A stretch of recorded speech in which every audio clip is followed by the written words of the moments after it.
Hello, Typing Piper here, out for a walk, and it's got to be like in the 40s today. It's nice. Type of weather you want to go out and do some lunting.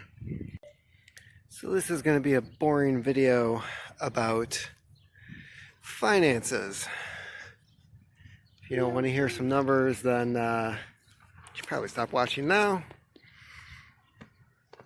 Otherwise, I'll continue. So, got paid today. It is that Friday, every other Friday. And I paid some bills, as one does. So, that included consumers, trash,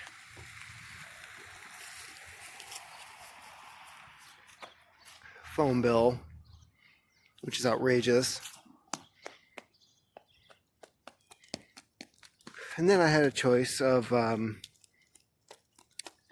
either having some extra cash or paying on something. Now, I am about 2 months ahead on house payment.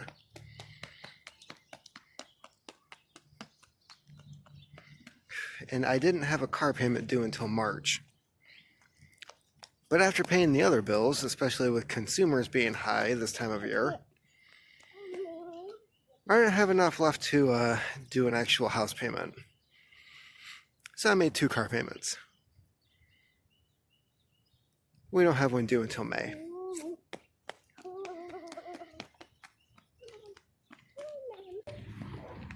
So the other day I sat down to do some,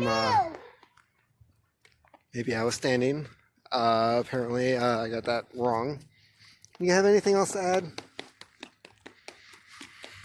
So the other day I sat down to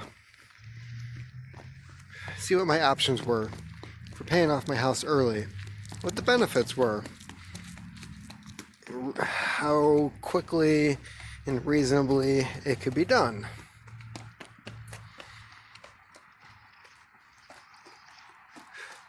Looked at the easier route, which was basically paying it off in 10 years. I noticed that, it would save me like $6,000 in interest. I was like, that's not much. And I already pay more in interest per month than I do towards the principal. That seems kind of shitty. So then I looked to see, how much it would cost to pay it off in 5 years, which wasn't all that much more. And then I noticed it would save me $20,000.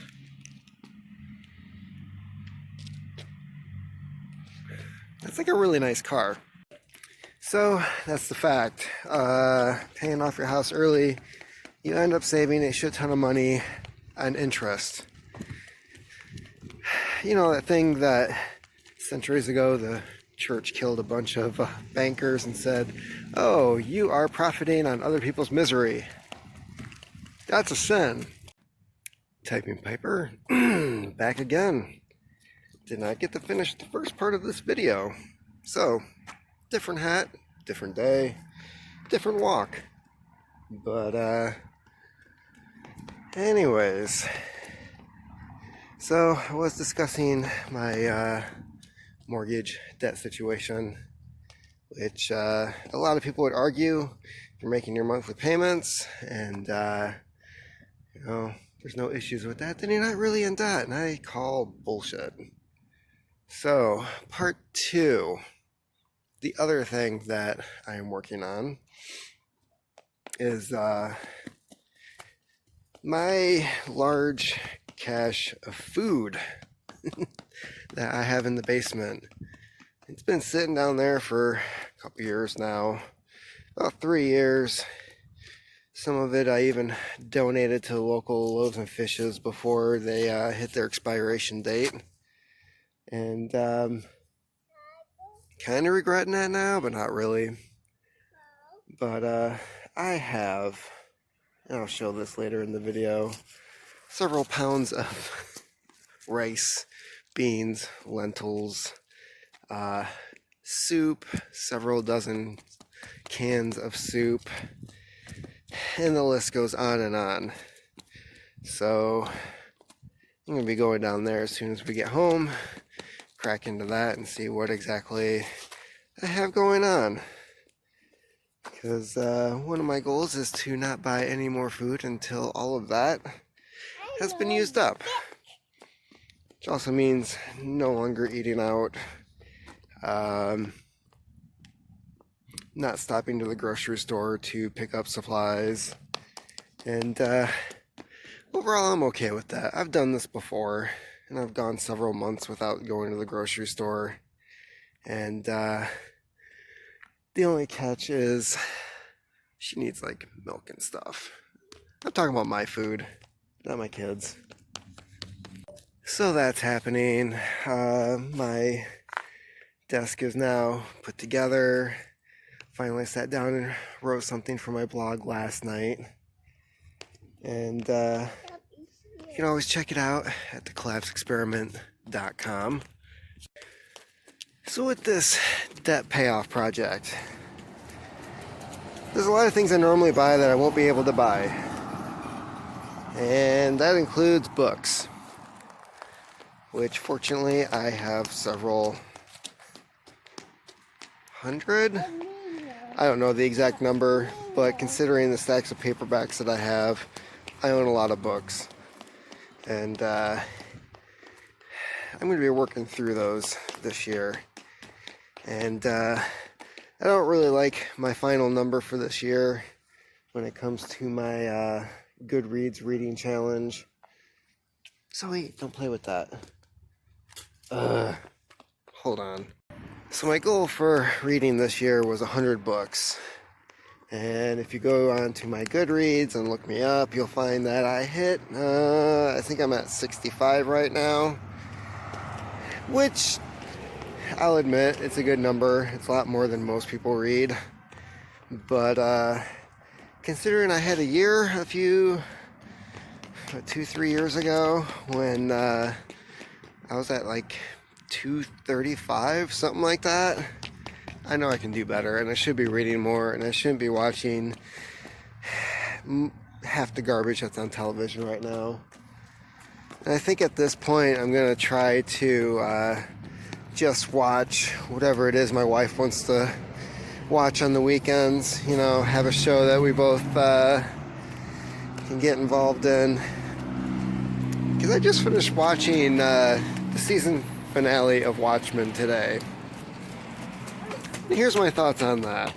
So I hate to be the one to spoil this show. No, actually, I want to be the person who ruins this show.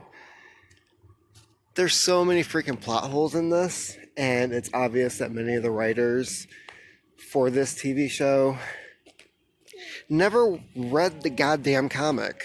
And that irritated the shit out of me. And who knows?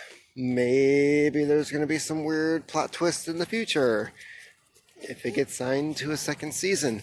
But they designed this to where if it wasn't signed again, that it would be able to stand on its own. And that's unfortunate. And not only did they not read the original material, it seems like the writers got a broad generalization as to who the characters were, and that was about it. They didn't bother reading the Before Watchmen series that DC put out 3 years ago. That's also a huge disappointment, because they didn't go by any of that backstory either. Considering that my kid is currently having a meltdown, I'm going to end the video here and say the season finale was better than I had anticipated it would be. And still not what it could have been, but isn't that most things today? So here's some pictures I'm going to leave off with concerning my food supply, what's going on with that, and Hope everyone's doing well. Keep on typing.